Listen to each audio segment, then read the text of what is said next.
BJD ରେ ପୁଣି ପାଣ୍ଡିଆନ ଦମ୍ପତିଙ୍କୁ ନେଇ ଚର୍ଚ୍ଚା। ଦଳକୁ ଫେରିବେ କି ମିସେସ୍ ପାଣ୍ଡିଆନ? ସୁଜାତାଙ୍କୁ ନେଇ ବଡ଼ ନିଷ୍ପତ୍ତି ନେଲେ କି ନବୀନ? ଓଡ଼ିଶା ରାଜନୀତିର ସବୁଠୁ ବଡ଼ ଖବର ସହ ଆପଣଙ୍କୁ ସ୍ୱାଗତ କରୁଛୁ। ରାଜ୍ୟ ରାଜନୀତିରେ ପୁଣି ଥରେ ହଲଚଲ। ବିଜେଡି ଶିବିରକୁ ନେଇ ସବୁଠି ଚର୍ଚ୍ଚା ଆରମ୍ଭ। ଦଳକୁ ଏଣ୍ଟ୍ରି କରିବେ କି ପୂର୍ବତନ ଆଇଏଏସ୍ ଅଫିସର ତଥା ଭିକେ ପାଣ୍ଡିଆନଙ୍କ ପତ୍ନୀ ସୁଜାତା କାର୍ତ୍ତିକେୟନ? ଏମିତି ଚର୍ଚ୍ଚା ଆମେ କରୁନୁ, ବରଂ ବିଜେଡି ନେତା ମନ୍ମଥ ରାଉତରାୟ ଏବଂ ପ୍ରଶାନ୍ତ ମୁଦୁଲିଙ୍କ ବୟାନ ପରେ ଏହି ସସ୍ପେନ୍ସ ଆହୁରି ଘନେଇବାରେ ଲାଗିଛି।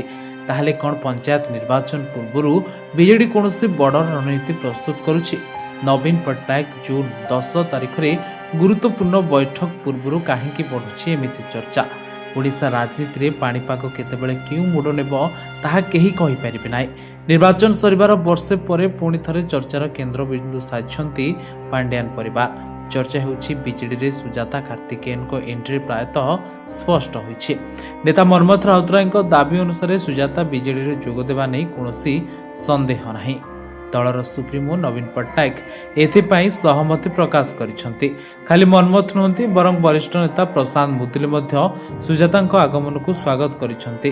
ବିଜେଡିର ଗୋଟିଏ ଗୋଷ୍ଠୀ ବିଶ୍ୱାସ କରେ ଯେ ସୁଜାତାଙ୍କ ପ୍ରଶାସନିକ ଦକ୍ଷତା ଏବଂ ମିଶନ ଶକ୍ତି କାର୍ଯ୍ୟକ୍ରମର ଅଭିଜ୍ଞତା ବିଜେଡିର ମହିଳା ଭୋଟ ବ୍ୟାଙ୍କ ପୁଣି ଥରେ ସକ୍ରିୟ କରିବାରେ ସାହାଯ୍ୟ କରିବ।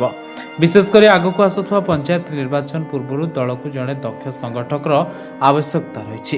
ହେଲେ ଏହି ଚର୍ଚ୍ଚା ଭିତରେ ଦଳ ଭିତରେ ଏବଂ ବାହାରେ ଝଡ଼ ମଧ୍ୟ କମି ନାହିଁ। ବିଜେଡିର ଏକ ଶକ୍ତିଶାଳୀ ଗୋଷ୍ଠୀ ଏବେ ବି ଚାହୁଁନାହାନ୍ତି ଯେ ପାଣ୍ଡିଆନ କିମ୍ବା ତାଙ୍କ ପରିବାରର କୌଣସି ସଦସ୍ୟ ପୁଣି ଥରେ ଦଳର ନିୟନ୍ତ୍ରଣ ନିଅନ୍ତୁ। ଆଶଙ୍କା କରାଯାଉଛି ଯେ ଯଦି ସୁଜାତାଙ୍କ ଏଣ୍ଟ୍ରି ହୁଏ ତେବେ ଦଳ ଭିତରେ ପୁଣି ବିଦ୍ରୋହ ଦେଖାଦେଇପାରେ। ସେପଟେ ବିରୋଧୀ ମଧ୍ୟ ଏହାକୁ ନେଇ କଟାକ୍ଷ କରିବା ଆରମ୍ଭ କରିଛନ୍ତି।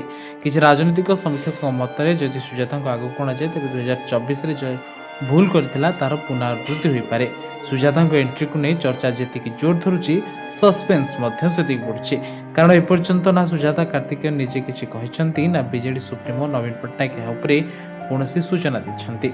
ଜୁନ୍ 10 ତାରିଖରେ ହେବାକୁ ଥିବା ବିଜେଡିର ମାରାଥନ ବୈଠକରେ ନବୀନ କ'ଣ ବଡ଼ ଘୋଷଣା କରିଛନ୍ତି ଏବଂ ଦଳର ସାଂଗଠନିକ ପରିବର୍ତ୍ତନ କେଉଁ ରୂପ ନେଉଛି ତାହା ଉପରେ ଏବେ ସମସ୍ତଙ୍କର ଜଟ।